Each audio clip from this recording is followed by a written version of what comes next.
Okay, greetings everyone. I'm John Ennis. This is my wife. Ruth Brown. Yep. Now we're going to do Level 3, July 2013, Week 3, Slow Dancing Class Recap. Alright, now in this class, we worked a lot on this hip catch move. So, if we're going to do the hip catch, we would be circling. I know what I'm going to do is I'm going to take the circling energy into this hip catch, and that was to open. We also worked on doing it to closed. This is a review of previous weeks, so I'm just going to go into it. That to go to closed, I bring it around my other side. So that is a very, very nice movement in general. Then we built it into, I guess I should just say some things. If I'm going to bring her back to closed, I'm going to leave this rock step, leaving the right hip back as we discussed. Rock, step. When I do take my step, if I'm going to bring her back to closed, I want her to come by my right side, so I'm going to have rock, step, and I'm going to step back to my left. That's going to bring the follower, or Ruth in this case, to my right side. Rock, step.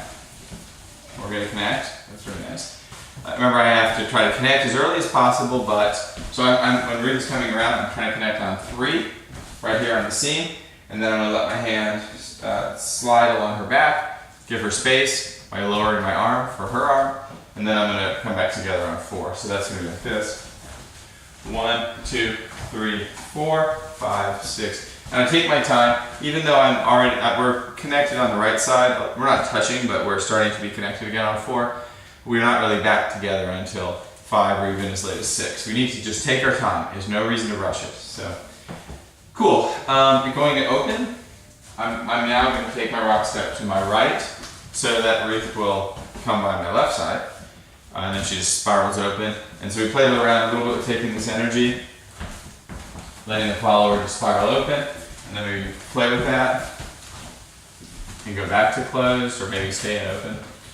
Alright, so then the fun thing was we did the shoulder catch. So the mechanics of the shoulder catch, one thing, guys, keep your thumbs by your fingers and aim for the shoulders. It's a shoulder catch, not the arm catch or the other stuff catch. Don't do that. We want it to be the shoulders. So it's going to be this kind of feeling. So that's what we're working on. It's another actually very useful movement. So we did this from the shoulder catch, or from the hip catch. We got 1, 2, 3, 4, 5, 6, 7, 8. Alright, so we just spiraled out of frame. We'll do our best to stay in the frame. Maybe it'll be better if we come towards the camera. Let's just step it here so you can see the steps. My steps, this is very important. I've got rock, and then I'm off of Ruth's track, stepping back to my right. So let me just show up the best part. Rock, step. Now this was the big, one of the secrets of the move, is on 3, I need to step out really off the track so that my 4 step can be down the line. So I've got 1, 2, 3, 4 is down the line, 5 is down the line, 6 is down the line. Every one of my steps moves down the line, and that's really important in terms of being able to, in order for Ruth to know for sure that she's going down this line herself. So now when we do the move, 1, 2, 3, 4, 5, 6, 7, 8. Everything moves down the line. Are you crossing? I'm going 1, 2, 3, 4. So I'm crossing on 4. Then 5, 6 is when I cross the path, 6-ish. Then 7, 8 is when I make the catch. All steps. Everything is a step. Same for you, Ruth, right? Mm-hmm. Yep, everything is a step. A leader can, if you wanted to, kind of speed up, give the follower kind of turning energy, which would cause her to triple step, which means the leader then needs to triple step in order to stay on the same footwork. So it needs to either both people are step stepping, or both people are triple stepping. So it needs to be intentional. So we really practice on, because we're really working on slowing things down for this class. We practice just the step, but it can be done with triple steps, but it needs to be intentional. Yeah, that's right. This is one way to think about this move is this is a 6-count move that we're doing in 8 counts. In our rhythm class in a few months, we're going to cover that concept that any 6-count move, if you have triple steps, can be done in 8 counts if you turn the triple steps into 3 steps. But what we're doing here is, so it's 1, 2, 3, 4, 5, instead of 3 and 4. I could accelerate the move, I could do this in 6 counts, but we're just trying to keep it cool. So just step it out. And so because we're doing steps, this shoulder catch and turn the moment of release, the kind of the wind up and then release is going to happen on the 5 and not on the 4. Where you might do, if you're doing triple steps, you may do it on the 4, but when we're doing steps, because we're stepping. Yeah, I would say that actually the release is even on the 6 because it's, we've got 1, 2, 3, 4, 5, 6. That the big moment of tension is on 5 and then the release is on 6. The key here, the most important principle here for making this happen is that that leaders, you need to set the follows on their front foot.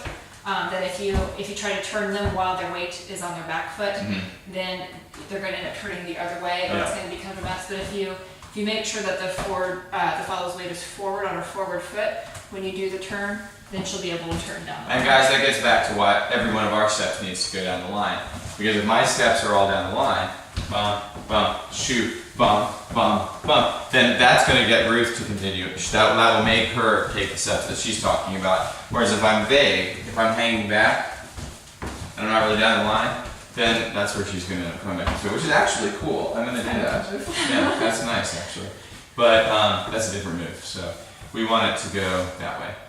All right, then we talked just a little bit at the very end about swing outs when it's slow. And we talked about the importance of taking your time and stretching Leaning back.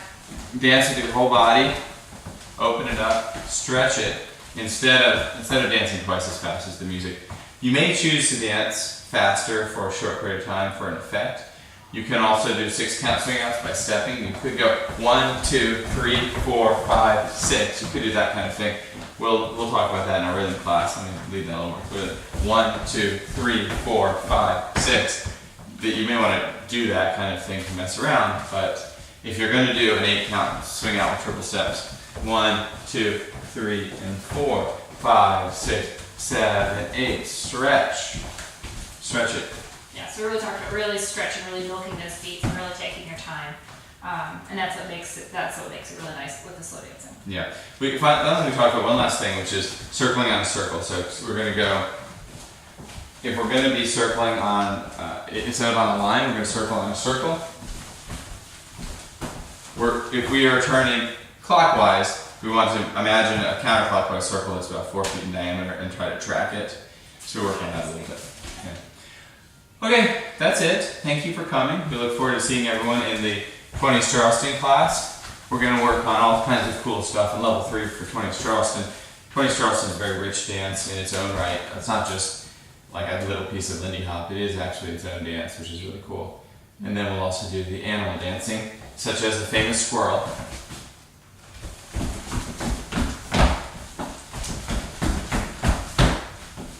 Very good. So we're going to do those kinds of things also next month. So we look forward to seeing everyone, and thanks a lot for coming out.